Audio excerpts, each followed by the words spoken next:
Hello guys, welcome to my vlog. So ito yung 5 liters na auto feeder na binili ni Ret.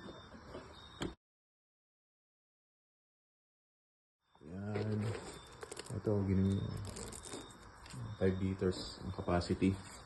Tapos meron yung decascent para sa moisture. Hindi mag-aamag sa loob kahit matagal. Capability. So dito pa lang pwede mo nang manual feeding. Tapos meron tong sa night vision, kahit walang ilaw paligid pwede makikita niya yan. Tapos meron ding mic, marinig mo yung sa surrounding kung ano man ginagawa nito ang dalawang to, diba Sky? Yes, no? May camera, so makikita mo rin yung surroundings mo. Ganyan, ginawa ko set up. Yan, power source, ito. Ayan ang USB.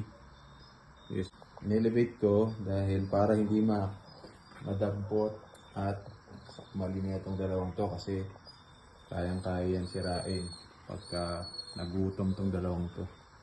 Madaling sirain. So in-elevate ko na lang. Ito. Diyan lalabas yung food. Ginawa ko na lang ng mga galon-galon, feeder, catcher, para hindi matapon. Yan, nilagyan ko lang ng PVC pipe. Nakaka-size mo. Gas. Using dito pa lang. Let's try natin. Yan. So, nahulog. Ganyan lang karami. Ang number 1 na manual feeding. So, siyempre, malaki yung aso natin. Okay, subukan natin ngayon kapag sa phone ko na kinontrol.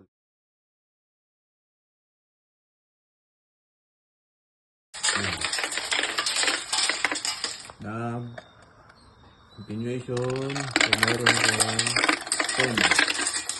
Ito yung ginawa ko dyan.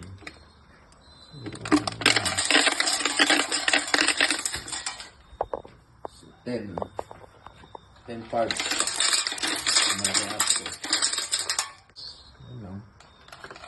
10 beses na maglalaglag yun.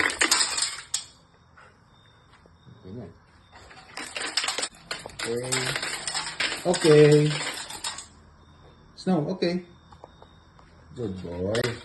Good boy. Good boy.